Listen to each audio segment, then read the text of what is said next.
ప్రభు అయినటువంటి యేసుక్రీస్తు వారి పరిశుద్ధమైన నామములో తండ్రి అయిన దేవాది దేవునికి నిత్యము స్తుతియు స్తోత్రములు మహిమయు ఘనతయు ప్రభావములు యుగయుగములు ప్రభువునకే చెల్లునుగాక. ఆత్మీయులారా, బాగున్నారు కదా? దేవుని మహాకృపను బట్టి మరొక పర్యాయము మనం ఎలాగున కలిసి దేవుని వేదవాక్యమును ధ్యానం చేటుకు మహాదేవుడు మనకెంతగానో కృప చూపి ఉన్నారు. దయగలిగిన ఆయన ఆత్మచేత సమభూమి గల దేశమున ప్రభు మనలందరినీ నడిపించునుగాక. ఆమేన్. నేటి దినాన దేవుని వాక్య ధ్యానము కొరకైన భాగము ద్వితీయోపదేశకాండము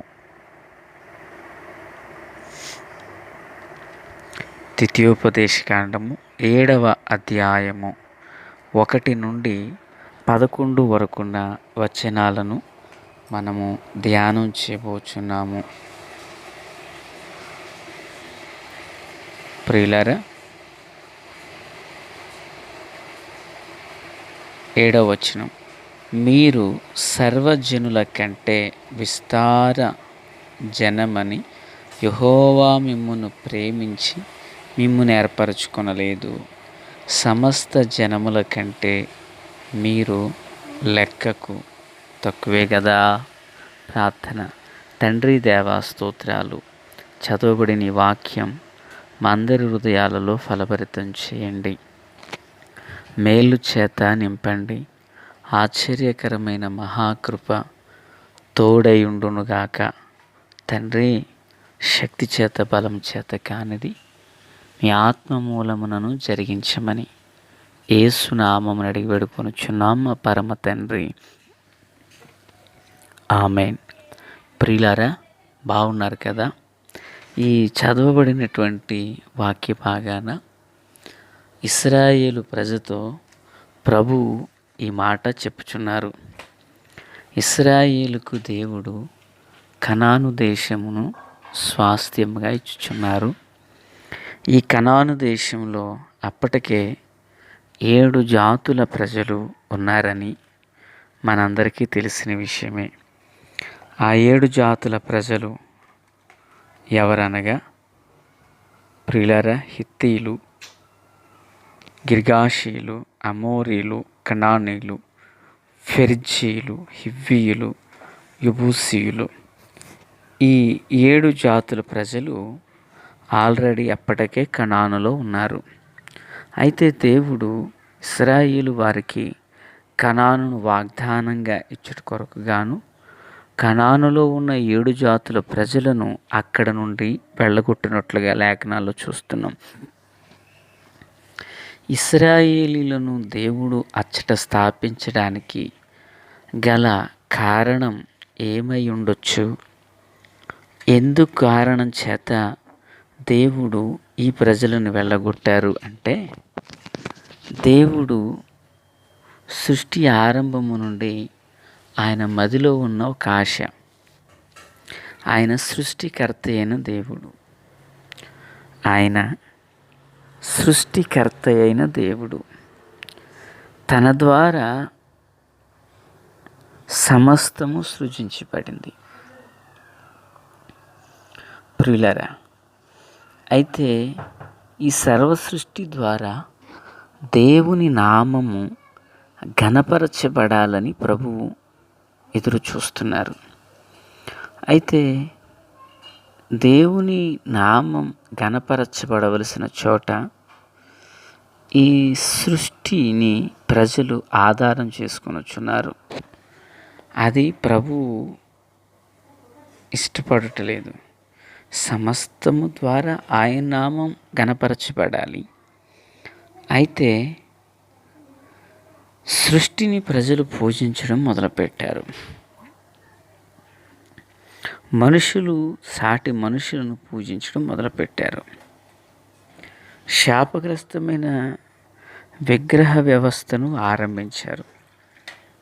అంత మాత్రమే కాదు, వారు హేయకృత్యములు చేర్చి ఉన్నారు. ఇలాగున ఈ 7 జాతుల ప్రజలలో ఉండిన అవిధేయతను, అపవిత్రతను చూచిన దేవుడు వారిని ఆ ప్రాంతము నుండి వెళ్ళగొట్టదలంచారు. వారే కాదు పిల్లరా, నోవాహు కాలంలో ఆనాటి ప్రజలు తమ మనస్సు చెరిపి వేసుకున్న కారణం చేత వారిని కూడా అక్కడ దేవుడు ఖాళీ చేయించారు. అంటే దేవుడు పరిశుద్ధుడు గనక ఆయన పిల్లలైన వారు కూడా పరిశుద్ధులుగా ఉండాలని ప్రభు చూస్తున్నారు. అయితే వీరు అపవిత్రమైన వాటిని వెంబడించడం వలన దేవుడు వారిని హెచ్చరించి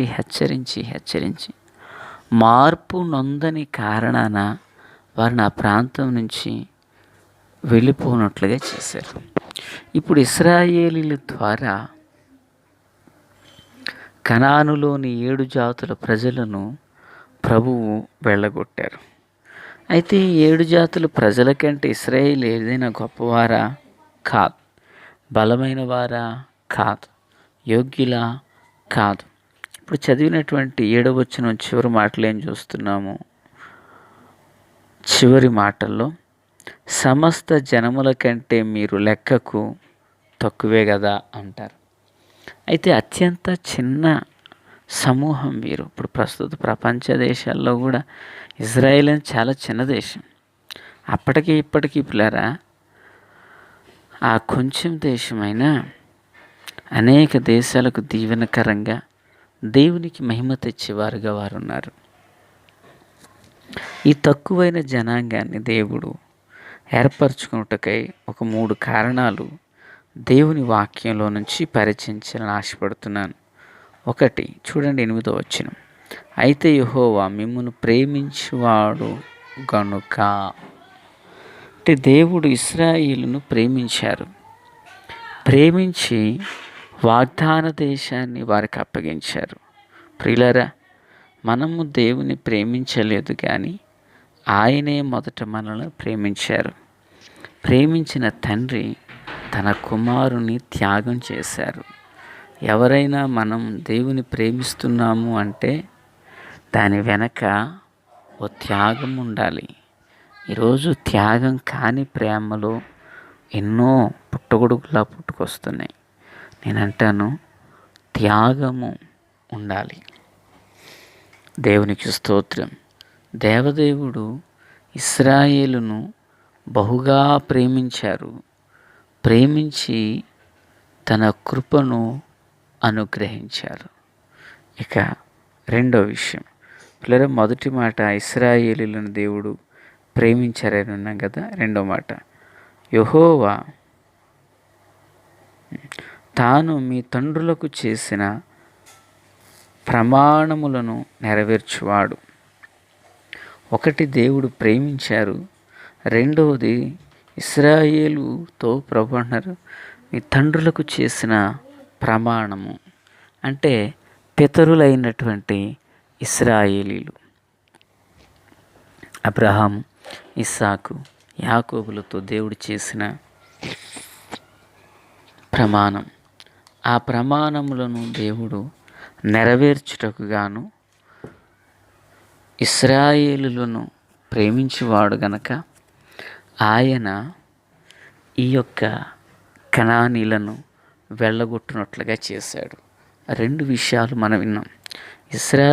కనానీలను దేశములో నుండి వెళ్ళగొట్టుటకును, ఇశ్రాయేలులను స్థాపించుటకును కారణాలు. పిల్లరా, ఇశ్రాయేలును స్థాపించడానికి 2వ కారణం మనం విన్నాం కదా. ఇప్పుడు ప్రమాణములను నెరవేర్చే దేవుడు. ఈ మాటలు వినిచిన ఆత్మీయులారా, నీ జీవితంలో కూడా దేవుడు ప్రమాణాలను నెరవేర్చువాడు. వాక్యం సెలవిస్తుంది, సియోనును కరుణించుటకు నిర్ణయ కాలమే వచ్చినని. ఆ లేఖనం వినువారిలో దేవుడు నెరవేర్చునుగాక. ఆమేన్. ఇక 3వ మాట, 6వ వచనం చివరి మాట, నిన్ను ఎక్కువగా ఎంచి నిన్ను తనకు స్వకీయ జనముగా ఏర్పరచుకొనెను. అంటే ఇశ్రాయేలును దేవుడు తనకు స్వకీయ జనముగా ఏర్పరచుకున్నారు. దేవునికి మహిమ కలుగునుగాక. ఇశ్రాయేలును దేవుడు స్వకీయ జనముగా అనగా తన స్వాస్థ్యముగా, తన ప్రజలుగా, తన సొంత బిడ్డలుగా దేవుడు వారిని ఏర్పరచుకున్నారు. ప్రియులారా, మన మన వీధిలో 10 మంది పిల్లలు ఆడుకోవచ్చు.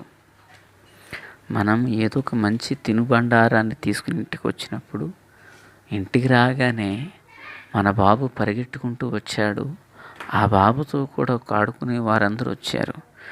వినాలి, తెచ్చినవన్నీ అందరికీ పంచిపెడతాం. కానీ పిల్లరా, అందరికీ కొంచెం కొంచెం పెడతాం, మన బాబుకి ఎక్కువ పెడతాం. ఒకవేళ మంచి ఇంకొక బాగా ఆలోచించిన వారు ఏం చేస్తారంటే, అందరితో పాటు సమంగా బాబు కూడా ఒకటి పెట్టి, అందరూ వెళ్ళిపోయిన తర్వాత మిగిలినవన్నీ ఈ బాబుకి ఇస్తాం. అదే సొంత బిడ్డ కనుక. అలాగని ఇశ్రాయేలు కూడా దేవునికి ఎవరంటే స్వకీయ జనముగా ఏర్పరచుకుని వారు. దేవునికి స్తోత్రం. 3 మాటలు మనం విన్నాం. 1, దేవుడు ప్రేమించారు. 2, ప్రమాణాలు నెరవేర్చుటకు గాను.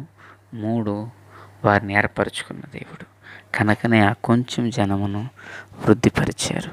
మన జీవితంలో మన స్థితి ఎట్టిదైనది ప్రభు చూడరు. మన కొద్దివారమా గొప్పవారమా, ఆస్తులు ఉన్నాయా లేదా, బలముందా లేదా అని చూడలేదు.